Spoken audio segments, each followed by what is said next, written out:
प्रिय छात्रों, आज से कक्षा 10 के कक्षाएं प्रारंभ हो रही हैं। वर्तमान समय बड़ा संकट का समय है और यह पूरा विश्व एक विकट परिस्थिति से गुजर रहा है। चूँकि काल कभी स्थिर नहीं हो सकता, अतः हम अपने कार्य को जारी रखें, यही मानव का एक परम कर्तव्य है, धर्म है। इसी निमित्त गवर्नमेंट के आदेशानुसार ऑनलाइन कक्षाएं चलाई जा रही हैं, जिसके क्रम में कक्षा 10 के वाणिज्य विषय के विद्यार्थियों का भी ऑनलाइन कक्षा प्रारंभ हो रहा है। सबसे पहले सभी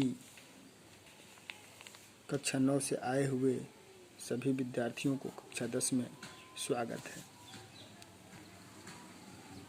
जैसा कि आप लोग को पता है कि वाणिज्य विषय में 4 खंड बनाए गए हैं। उस 4 खंड में सेक्शन ए, सेक्शन बी,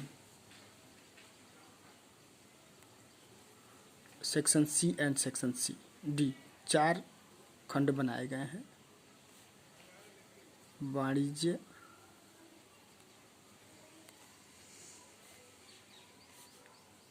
खंड ए। खंड ए आपका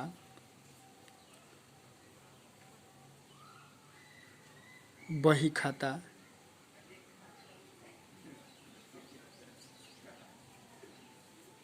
एवं लेखा शास्त्र है।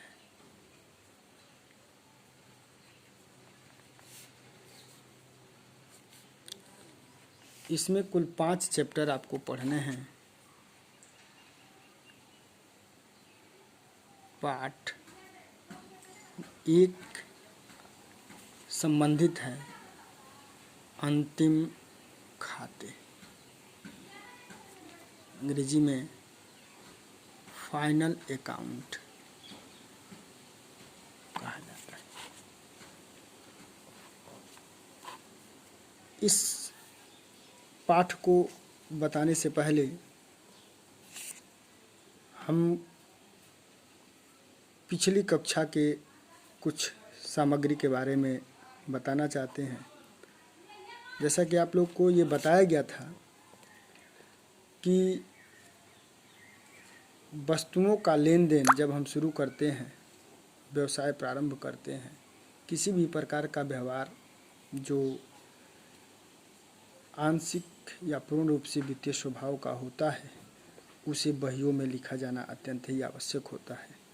लेकिन उसे लिखने का एक तरीका होता है, एक सिस्टम होता है, और उस सिस्टम के बारे में आपको पूरी तरह से बताया जा चुका है। कई स्टेप में आपको ये बताया गया है कि अकाउंटिंग प्रोसेस जो है वो कहीं 5 चरणों में, कहीं 6 चरणों में, कहीं 10 चरणों में कंप्लीट किए जाते हैं। हम आपको 5-6 चरण बताए हैं, जिसमें से सबसे पहला तो हम सौदों की पहचान करते हैं। दूसरा चरण उसे हम जर्नलाइजिंग करते हैं, जर्नल एंट्री करते हैं। तीसरा जर्नल एंट्री की सहायता से हम उसे पोस्टिंग करते हैं, एक अलग अलग खाता बनाते हैं, जिसको क्लासीफाइंग भी कहा जाता है, वर्गीकरण भी कहा जाता है। और वह वर्गीकरण करने के पश्चात तलपट बनाया जाता है, ट्रायल बैलेंस, समराइजिंग किया जाता है। इतना कार्य करने के बाद एक जो निश्चित समय बांटा गया है, वो सामान्यतः 1 वर्ष का होता है, 1 वित्तीय वर्ष का होता है, जो 1 अप्रैल से लेकर के और 31 मार्च तक चलता है। वर्तमान समय में लिखा पढ़नी करने का तरीका या कंप्यूटर युग में यह 3 माह का भी, 6 माह का भी और साल भर का भी बनता है। लेकिन हम साल भर के लेन देन का हम लेखा जोखा, सौदों का, ट्रांजैक्शंस को लिखते हैं। लिखने के पश्चात हम इस स्तर पर पहुंचते हैं कि हम उसके परिणाम को जान सकें। क्योंकि कोई भी व्यक्ति, आप ही लोग जब आप साल भर पढ़ते हो और परीक्षा देते हो तो परिणाम जानना आवश्यक होता है, और सभी की ये इच्छा होती है कि परिणाम हमेशा पॉजिटिव हो, यानी लाभ हो। लाभ और बाय द वे हानि हो जाता है तो हमें उसकी भी जानकारी होनी आवश्यक है। क्योंकि प्रगति करना है, आगे जाना है, तो हमें अपने उस किए गए कार्यों के बारे में भी जानना समझना आवश्यक हो जाता है। इसी के परिणाम स्वरूप अंतिम खाते बनाए जाते हैं। क्योंकि बिना अंतिम खाते बनाए जाने से हम अपने परिणाम के बारे में, अपने पूरे साल भर किए गए कर्म का फल नहीं जान पाएंगे, वह अधूरा ही रह जाएगा। प्यारे बच्चों, सभी की ये इच्छा होती है, सभी लोग जानते हैं, सभी लोग समझने का प्रयास करते हैं। आप लोग भी अपने रिजल्ट का इंतज़ार करते हो, वह रिजल्ट आता है तो आप उसी के अकॉर्डिंग पुनः प्रयास करते हो कि हम आगे बढ़ें। कहीं अगर नुकसान होता है, किसी विषय में फेल होते हैं तो उस विषय को मजबूत करने का प्रयास करते हैं। कोई पक्ष आपका मजबूत होता है तो उसे और बेहतर करने का प्रयास करते हैं, और यह क्रम भी व्यवसाय के जीवन में भी ऐसा ही होता है। उसी आप लोग तलपट बना चुके हैं। तलपट के माध्यम से ही, तलपट ही वो आधार होता है, ट्रायल बैलेंस ही वो आधार होता है जिसके आधार पर अंतिम खाते बनाए जाते हैं। अंतिम खाते बनाने के लिए हमें यह जानना अत्यंत ही आवश्यक होता है कि इस अंतिम खातों में किन किन चीज़ों को बनाया जाता है। अंतिम का मतलब ही होता है अंतिम, अर्थात इसमें कोई डेट नहीं रहता है। जैसा कि आप अभी तक जितने भी ट्रांजैक्शन आप करते थे, चाहे जर्नलाइजिंग हो या पोस्टिंग हो या ट्रायल बैलेंसिंग हो, उसमें आपने देखा कि आप डेट का जिक्र जरूर करते थे। यहाँ पर एक अंतिम डेट निश्चित किया जाता है, और वह डेट सामान्यतः जो होता है वो 31 मार्च होता है। अंतिम खातों में हम 4 चीज़ों को सम्मिलित करते हैं।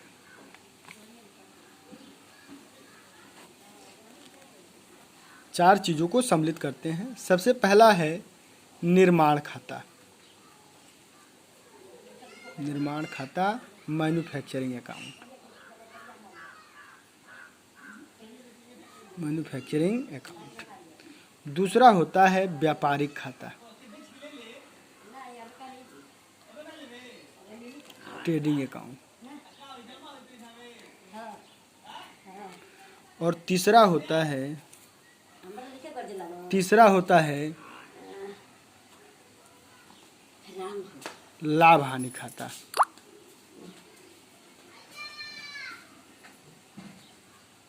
Profit and loss. और चौथा होता है आर्थिक चिट्ठा। प्यारे बच्चों, इनको आप याद कर लीजिएगा कि अंतिम खातों में 4 खातों को सम्मिलित किया जाता है, क्योंकि ये चारों खाते हमें एक परिणाम देते हैं और अंतिम तिथि को तैयार किए जाते हैं।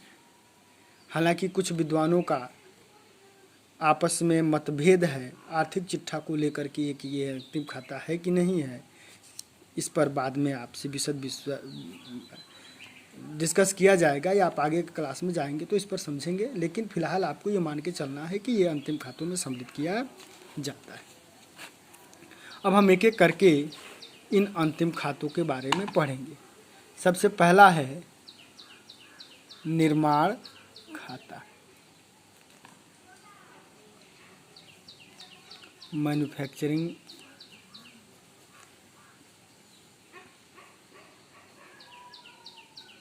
अकाउंट। निर्माण खाता वो खाता जो कंपनियां माल का निर्माण करके और उसका बिक्री करती हैं, उनके वहाँ इस खाता का बनाया जाना अत्यंत ही आवश्यक हो जाता है।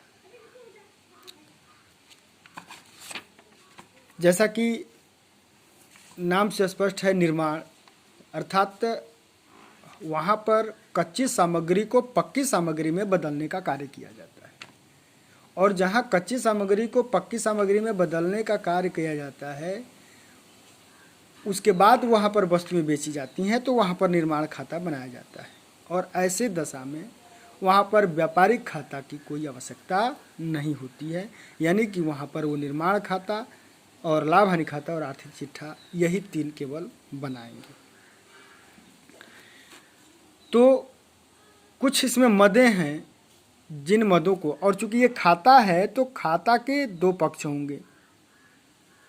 आप लोग को ये पहले भी बताया जा चुका है, डेबिट साइड और क्रेडिट साइड।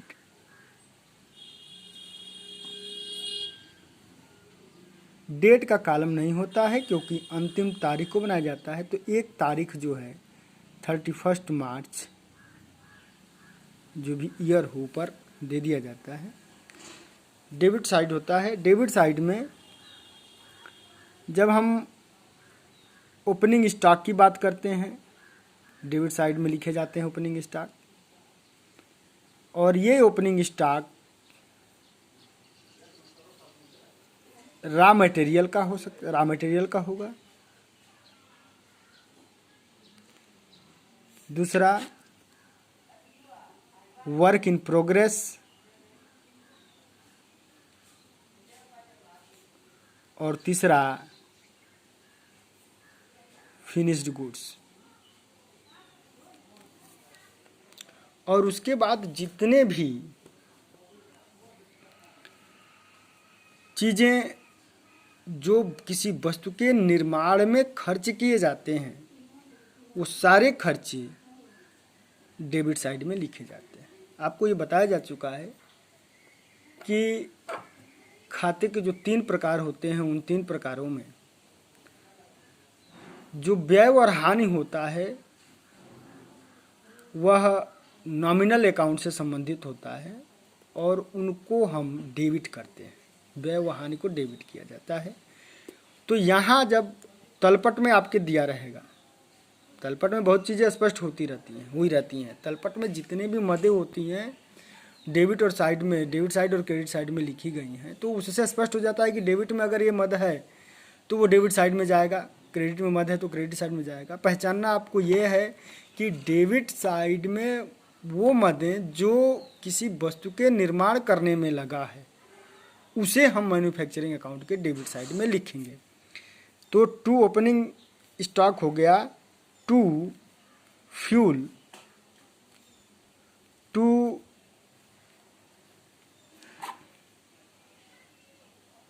फ्यूल के बाद टू ऑक्ट्राई, टू परचेज भी, अगर आपने परचेज ऑफ रॉ मटेरियल, ठीक है,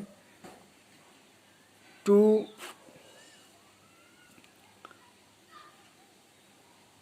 wages, to freight on purchase, etcetera. Nature आपको पहचानना है कि वो वस्तु के निर्माण से संबंधित है, तो उसे डेबिट साइड में लिखा जाएगा। ठीक है। क्रेडिट साइड में बाई, क्लोजिंग स्टॉक, अब ये क्लोजिंग स्टॉक रॉ मटेरियल का, वर्क इन प्रोग्रेस का और फिनिश्ड गुड्स का। बाई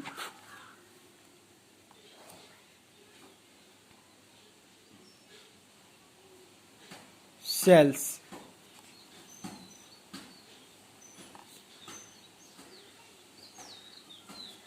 पुनः इस खाते का हम बैलेंस निकालेंगे, और ये ही बैलेंस आपका या तो बाई ग्रास प्रॉफिट होगा, ग्रॉस लॉस होगा,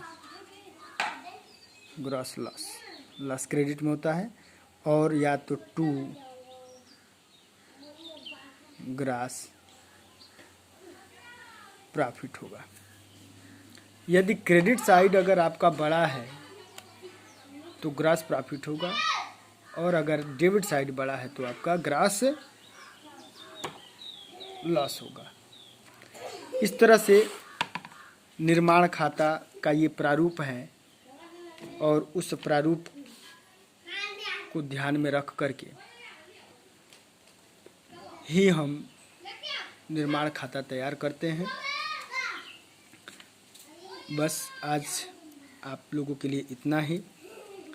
नेक्स्ट वीडियो जब मैं अपलोड करूंगा तो उसमें व्यापारिक खाता से संबंधित चीज़ों के बारे में बताएंगे। आप किताब उपलब्ध मार्केट में है या कहीं से भी आप सोशल डिस्टेंसिंग को ध्यान में रखते हुए किताब उपलब्ध कर लें, कहीं से भी आपको प्राप्त हो जाए, जिससे कि आप क्वेश्चन पूछ सकें, और अगर संभव होगा तो मैं क्वेश्चन इस पर डाल दूंगा, जिससे कि आप लोग लगा करके और इसका प्रैक्टिस भी कर लेंगे। धन्यवाद।